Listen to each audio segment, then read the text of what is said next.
5 साल की आपकी सत्ता रही है, सरकार रही है, 5 साल तक की सत्ता सरकार चलाने के बावजूद भी तमाम आरोप लगते गए हैं कि मेयर ने ये नहीं किए, वो नहीं किए। कल भी कुछ कार्यक्रम में हमने शिरकत किए थे, तो इस कार्यक्रम में कई सारे रोड, नाली, बिजली, पानी, इसको लेकर के बात चल रही थी। अब पार्टी ने आपके ऊपर भरोसा किया है, आपको उम्मीदवार के रूप में खड़ा किया है, तो कैसे अपने कार्य का निर्वहन करेंगे? टिकट को लेकर के तो काफ़ी एक विरोध भी चल रहा था मधुसूदन के नाम पर। जब शासकीय शराब भट्टी रेवाड़ी के शराब भट्टी को हटाने की अगर बात किया जाए तो वहाँ पर काफ़ी लोगों में आक्रोश था और कुछ दिन पहले एक धरना प्रदर्शन भी, आंदोलन जारी हुआ था। इस विषय पे मधुसूदन यादव का कहना ये भी था कि आप बीजेपी को वोट ना दें, तो आखिरकार पार्टी में रहते हुए भी पार्टी के विपक्ष में बात करना ये क्या कहलाता है? अभी थोड़ा सा जो प्रक्रिया का समय है उसमें यदि आप लोग समय देंगे तो हम भी आपके साथ हैं, नहीं तो चुनाव में आप हमको वोट दो, चाहे बहिष्कार। एक मिनट बात सुनना यार, कागज सुनने पहले कौन पीछे बात करते कौन पीछे बात कर चुप रहो ना भाई। वोट दो चाहे मत दो, ये बात हम वोट के लिए कहने नहीं आए कि भारतीय जनता पार्टी की इस टिकट की घोषणा को लेकर, चाहे वो नगरीय निकाय के लिए, महापौर के लिए हो, चाहे वो वार्ड के पार्षद के लिए हो, पुराने नाम वहां से हटा दिए गए और नए पैराशूट लैंडिंग करवाया गया नामों पे।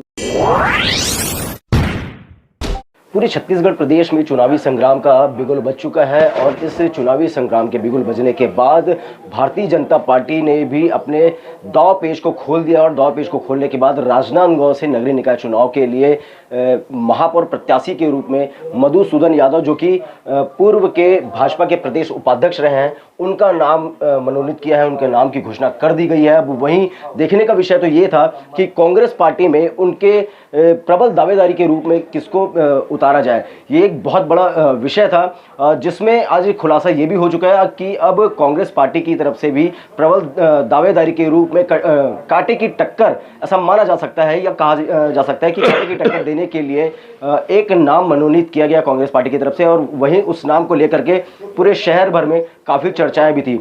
उस नाम को लेकर के अभी हमारे साथ में कांग्रेस पार्टी के वो उम्मीदवार जिनका नाम मनोनीत किया गया है, निखिल द्विवेदी हैं और वो हमारे साथ सीधा जुड़े हुए हैं, सीधा इनसे बात करनी है। निखिल जी, सबसे पहले तो आपका स्वागत है कि अब 5 साल की आपकी सत्ता रही है, सरकार रही है, 5 साल तक की सत्ता सरकार चलाने के बावजूद भी तमाम आरोप लगते गए हैं कि मेयर ने ये नहीं किए, वो नहीं किए। कल भी कुछ कार्यक्रम में हमने शिरकत किए थे, तो इस कार्यक्रम में कई सारे रोड, नाली, बिजली, पानी, इसको लेकर के बात चल रही थी। अब पार्टी ने आपके ऊपर भरोसा किया है, आपको उम्मीदवार के रूप में खड़ा किया है, तो कैसे अपने कार्य का निर्वहन करेंगे? सबसे पहले तो मैं अपने पार्टी के शीर्ष नेताओं का धन्यवाद करता हूं, माननीय सचिन पायलट जी, माननीय भूपेश बघेल जी, माननीय दीपक बैस जी और तमाम कांग्रेस के नेताओं का धन्यवाद करता हूं कि मेरे जैसे 36 साल के युवा को उन्होंने चुनाव मैदान में उतारा है। जिस सीट को रमन सिंह जी का गढ़ माना जाता है, जिसे कहा जाता है कि हॉट सीट है, पूरे प्रदेश में चर्चा का विषय है, कल भी पूरे प्रदेश के लोग प्रदेश कांग्रेस ऑफिस में यही बात कर रहे थे, तो मैं इस चुनौती को थोड़ा भी बड़ी चुनौती नहीं समझता। मधुसूदन यादव जी आज की डेट में मैं उन्हें समझता हूँ कि घिसा पिटा चेहरा हो गए भारतीय जनता पार्टी के। क्या भारतीय जनता पार्टी के पास कोई भी ऐसा व्यक्ति नहीं है कि जिसे वो चुनाव उतारे? जब कभी जिला अध्यक्ष बनाने की बात आती है तो मधुसूदन यादव को आगे कर देते हैं, कभी उन्हें महापौर चुनाव लड़ने की बात आती है तो उन्हें आगे कर देते हैं, कभी सांसद लड़ने की बात आती है तो उन्हें आगे कर दिया जाता है, कभी विधानसभा लड़ने की बात आती है तो उन्हें आगे कर दिया जाता है, फिर से महापौर लड़ाई की बात करते हैं। मधुसूदन जी चूंकि राजनांदगांव का विश्वास उस दिन खो चुके थे जिस दिन वो डोंगरगांव से चुनाव लड़े थे जी, और वहां जाकर जब उन्होंने चुनाव लड़ा और 25,000 वोट की उन्हें उससे ज़्यादा की हार झेलनी पड़ी नरेश्वर साहू जी से, उसी दिन से समझ आ गया था जो अपने लोगों से कहलवाते हैं मैं जननेता हूँ, उस दिन से उनके वो उस डायलॉग का समाप्ति हो चुकी थी और मैं नहीं समझता वो मेरे लिए कोई बड़ी चुनौती है। इस विषय को लेकर के अगर देखेंगे, टिकट को लेकर के तो काफ़ी एक विरोध भी चल रहा था मधुसूदन के नाम पर। जब शासकीय शराब भट्टी रेवाड़ी के शराब भट्टी को हटाने की अगर बात किया जाए तो वहाँ पर काफ़ी लोगों में आक्रोश था और कुछ दिन पहले एक धरना प्रदर्शन भी, आंदोलन जारी हुआ था। इस विषय पे मधुसूदन यादव का कहना ये भी था कि आप बीजेपी को वोट ना दें, तो आखिरकार पार्टी में रहते हुए भी पार्टी के विपक्ष में बात करना ये क्या कहलाता है? ये मधुसूदन जी की खुद की विचारधारा है, वो अपनी पार्टी से कितना लगाव रखते हैं और उनकी पार्टी उनसे कितना लगाव रखती है, इस विषय पर मेरा कहना ठीक नहीं होगा। बट मैं यही कहना चाहूँगा कि मधुसूदन यादव जी का जो अभी तक का कार्यकाल रहा है उस कार्यकाल से जनता थक चुकी है। भारतीय जनता पार्टी के आका जो कवर्धा में बैठे हुए जितने आका हैं, चाहे वो पूर्व सीएम हो, चाहे उनके सुपुत्र हो, चाहे अभी तत्काल सांसद हो, क्या राजनांदगांव केवल कवर्धा के लोगों से ऑपरेट होगा?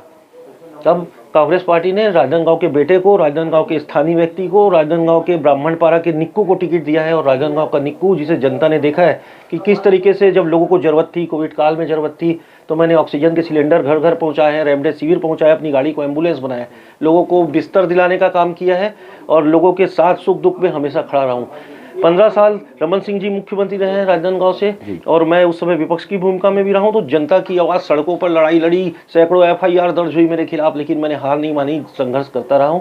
और आगे भी मैं ये विश्वास दिलाता हूँ राजनांदगांव की जनता को, एक युवा लड़का हूँ, ये मेरे पूरे कैरियर का सवाल है।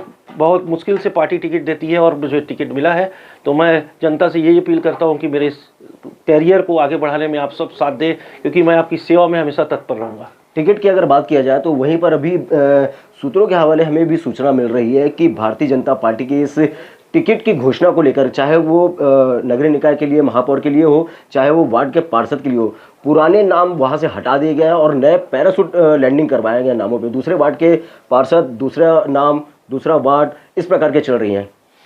बीजेपी की अंतरकलह के बारे में मुझे भी जिस तरीके से सुनाई दे रहा है कि आज की डेट में सत्ता में होने के बावजूद बीजेपी में बहुत ज़्यादा अंतरकलह चल रही है, इसीलिए पार्टी की इनकी टिकट बहुत लेट जारी हुई, तो बहुत पहले हो जाती। और जो कि वार्डों के स्थानीय लोगों को मौका मिलना चाहिए। स्थानीय व्यक्ति चाहता है कि जब पार्टी का झंडा और वो बुलंद करता है तो उसे लगता है कि मुझे भी मौका मिलना चाहिए। और नगरीय निकाय और पंचायत चुनाव ऐसे चुनाव हैं जिनमें ज़्यादा से ज़्यादा स्थानीय लोगों को, युवाओं को मौका मिलना चाहिए, क्योंकि आने वाला समय युवाओं का है और युवाओं के साथ पार्टी को भी न्याय करना चाहिए कि अधिक से अधिक युवाओं को मौका दे। एक आखिरी सवाल करना चाहूँगा, पार्टी ने आपके ऊपर पुरजोर भरोसा किया है, अब पार्टी के लिए आपका मोटिव क्या रहेगा आम जनताओं के लिए? मेरा आम जनता के लिए मोटिव ये रहेगा कि जो उनकी मूलभूत समस्या है, चाहे बिजली, पानी या सफाई, उस पर विशेष ध्यान रखा जाए। साथ में राजनांदगांव जो सबसे ज़्यादा किसी चीज़ से परेशान है वो है पार्किंग की व्यवस्था। सबसे पहले पार्किंग की व्यवस्था करने के लिए सोचा जाएगा। और मेरी एक बहुत दिन से एक सोच भी थी, मैंने बहुत सारे कमिश्नरों को भी ये कहा कि इस काम को करना चाहिए, लेकिन उन्होंने इसकी पहल नहीं की, कि जो हम जिस मुहारा नदी का पानी पीते हैं उस मुहारा वाटर वर्क्स की सुरक्षा को बढ़ाई जाए। यदि कोई शरारती व्यक्ति वहाँ जाकर किसी प्रकार का जहर घोल दे या कोई गंदी पदार्थ या रसायन डाल दे तो वो पूरे शहर की जनता उससे दिक्कत में आ जाएगी। इसलिए मैं चाहता हूं कि वहां की सिक्योरिटी सबसे ज़्यादा बढ़ाई जाए, वहां CCTV कैमरे लगाए जाए, किसी भी बाहरी व्यक्ति का प्रवेश वहां वर्जित कर दिया जाए, क्योंकि पहले भी खबरें पेपर में छपती रही कि वहां कुछ पार्षद जाकर शराब पीते हैं या कोई बाहर के अधिकारी जाकर वहां शराब पीते हैं। मतलब वहां की सुरक्षा बढ़ाने की जिम्मेदारी मैं सबसे पहले लूँगा। ये थे हमारे साथ निखिल द्विवेदी, जो कि कांग्रेस के उम्मीदवार के रूप में राजनांदगांव को मिल गया है। और इस राजनांदगांव के उम्मीदवार के लिए आपका इस पर क्या विचारधारा है हमें कमेंट बॉक्स में ज़रूर बताइएगा। लेकिन अब सोचने का विषय ये है कि टक्कर जो है वो मधुसूदन यादव और कांग्रेस की तरफ से निखिल द्विवेदी आमना सामना करेंगे। और इस चुनाव में देखने का विषय ये रहेगा कि आखिरकार जनता जो है वो किस पर भरोसा करती है। UR वाई CG न्यूज़ के साथ सौरभ ताम्रकर, राजनांदगांव।